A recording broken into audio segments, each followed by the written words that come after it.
हे guys welcome back to my new blog. म फेरि पनि आइसकेको छु। धेरै महिना भनौँ या त वर्ष दिन भइसक्यो होइन मैले ब्लगिङ डिस्कन्टिन्यू गरेको। अब फेरि पनि कन्टिन्यू भइसकेको छ र आज हामी गइरहेछौँ गोर्खा दरबार भ्रमण गर्न। र यहाँतिर छ मेरो bike ready, my new bike भनौँ या त 1 वर्ष पुरानो बाइक भनौँ न। अब यहाँतिर हाम्रो यहाँ भाइ बहिनीहरू पनि छन्। यहाँ मेरो बहिनी छ रेडी, अनि यहाँ छन् हाम्रो पश्चिम बराल बहिनी। हाम्रो अहिले सेकेन्ड सेम होइन, सेकेन्ड सेम गइसक्यो। अब बुढाबारीहरू भर्खरा हुन्, सेकेन्ड सेम गइसक्यो। हेर त हेर्दै हेर्दै। अनि यहाँ हाम्रो हेलो के छ, कस्तो कतिका एक्साइटेड छ, कुन ठाउँ जाने अझ? अब हामी यहाँ अब बाटो लाग्छ कति को हामीसँग टाइम हुन्छ त्यही हिसाबले। यो भाइलाई अगर मैले सोध्न लगाएँ भने साँझ पर्छ उसले कति गर्दै यसले त्यस्तैमा साँझ पुर्याउँछ। अब हामी बाटो त्यस्तो पनि होइन। अब हामी चाहिँ मेन डेस्टिनेसन भनेको गोर्खा दरबार हो, त्यहाँदेखि अब टाइम कति हुन्छ त्यही हिसाबले भनेको हो कि। ल ठिक छ, मैले बुझेँ। अब हामी बाटोको दृश्य देखाउनेछौँ र बाटोमा के देखिन्छ त्योपछि हामीले ठाउँमा पुगेर तपाईँहरूलाई चाहिँ त्यो देखाउनेछौँ है त।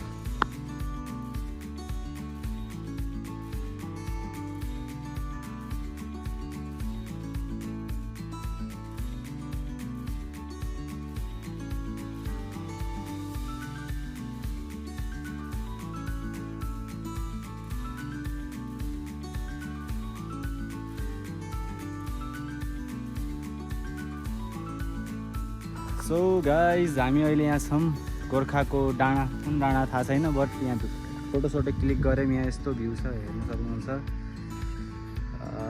सुन्दर दृश्य रहेको छ। यहाँ तल आएर फोटो खिचिरहेछौँ। उता मेरो बहिनी बसेको छ, उता सतीश भाइ भयो होइन। बाख्रा चराउने सोचिरहेको छ, यहाँ बाख्रा पालन गर्ने।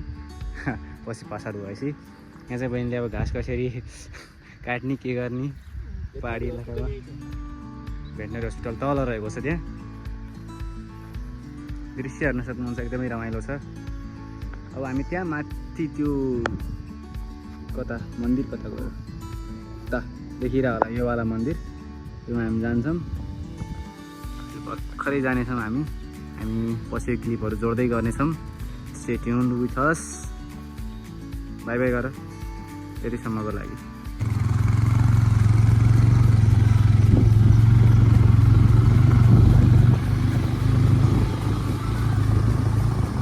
हाम्रो बाटो यस्तो रहेको छ। हामी हिँड्दै जानेछौँ त्यहाँ माथिसम्म, अनि हामी फर्किने पनि यही बाटो छौँ। थकाइ अवश्य पनि लाग्ने, तर यात्राको मजा लिनेछौँ हामी। पछाडिको दृश्य एकदमै राम्रो छ। छि छि छि छि छि कहाँ यस्तो राम्रो भ्यू बिगारिदियो छि। सो यहाँबाट चाहिँ हामीले माथि जानुपर्छ। Real struggle starts now. अरू माथि जानुपर्छ, कस्तो लाग्दो होला? त्यहाँ आएर टुप्पामा जान्छु बारीमा। एक त भरिया बनाएको मेरो बहिनी, यति भारी 2.5 किलोको हेलमेट बोकेको छु मैले। असीम केही भन्नु छ? फाइनली सो कस्तो लागिरहेको मेरो बहिनीले? यहाँ बादरहरू छ, मेरो बहिनी जस्तै छ। त्यहाँ बादरमुखे। यहाँ ग्याङ छ यिनीहरूको, कतिखेर मोबाइल सुत्छ भन्ने छ। त्यही भएर म खल्तीमा हाल्छु गाइज माथि। यहाँ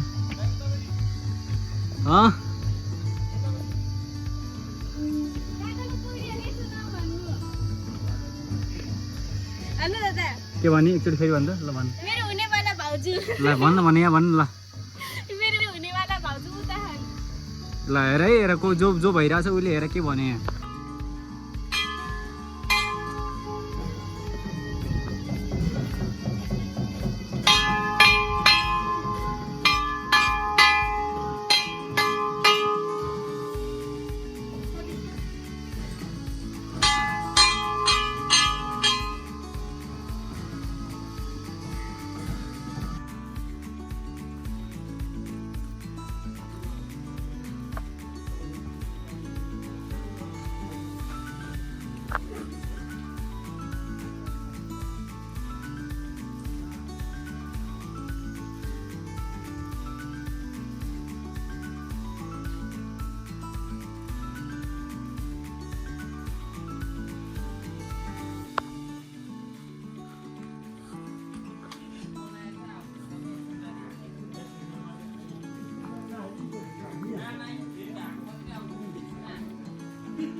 भित्रको दृश्य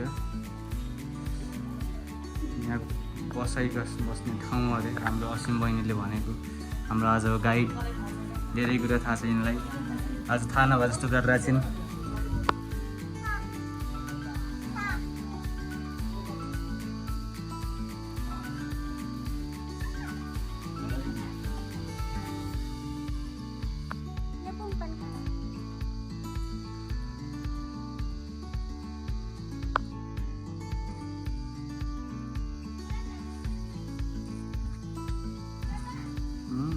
हाम्रो पहिला यहाँ गोर्खामा सैनिकहरूको ड्रेस र अब पहिला जुन आउने बेलाको एनर्जी थियो त्यो अब एनर्जी छैन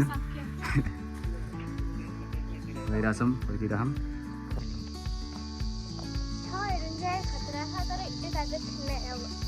नेपालीमा बोल्न जुन बोले बोले नै बोल्छु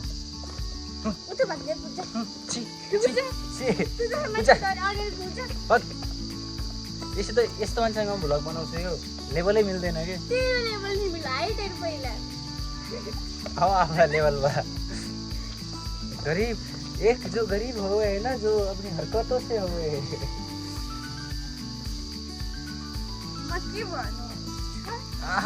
म के भन्नु बडा नेपाली बोल्ने पट मेरो पासमा सुझिने एकदम को पासा लागेर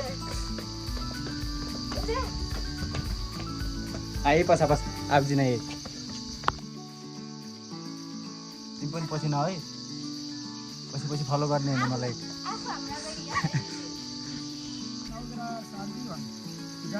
जन्मका हजुरको नाम के सतीश्वरका जन्मका नाम त 7.5 का मङ्गला उनका सिद्ध शनि सङ्कटको शान्ति हुन् बालका रक्षाउन धन सम्पत्ति एयरबोर्ड पाएका कुरा बगन शिवाजी महादेव गुरुको रहना रक्षा गरून् सदा सदा शिवाजी महादेव गुरुको रहना धर्मराज नौगरा शान्ति जन्मका हजुरको नाम गोपालका जन्मका घर परिवारको घरमा भएका रोग भन्न त वर्ष लग्न सुधा धन्न बसेका सुधा राहु ग्रह शान्ति शान्ति शनि ग्रह 7.5 का मङ्गला बेङ्गला धर्म भ्रामरी भद्रिका उनका शुद्ध शनि शरीरमा भएका कालचक्र विशु ग्रह बालका रक्षाउन धन सम्पत्ति बढुन् भन्ने चुकाएको कुरा बगुन् शिवाजी महादेव गुरुको रहना रक्षा गरून् पढाइमा पास हुँदै जाउन् सुदेश विदेश जाँगेरी सफल आँटै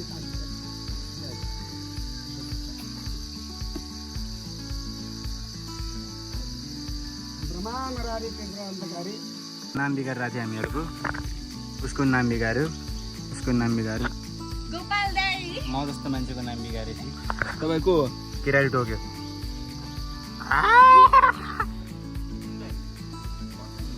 भइसक्यो ल 1 2 3 गो पापा की परी तुम पापा की परी ल जाए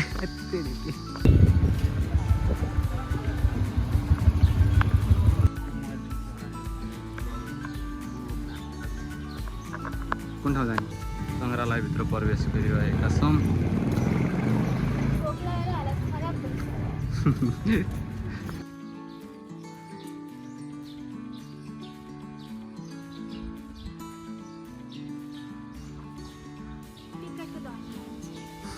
कतिको टिकट हो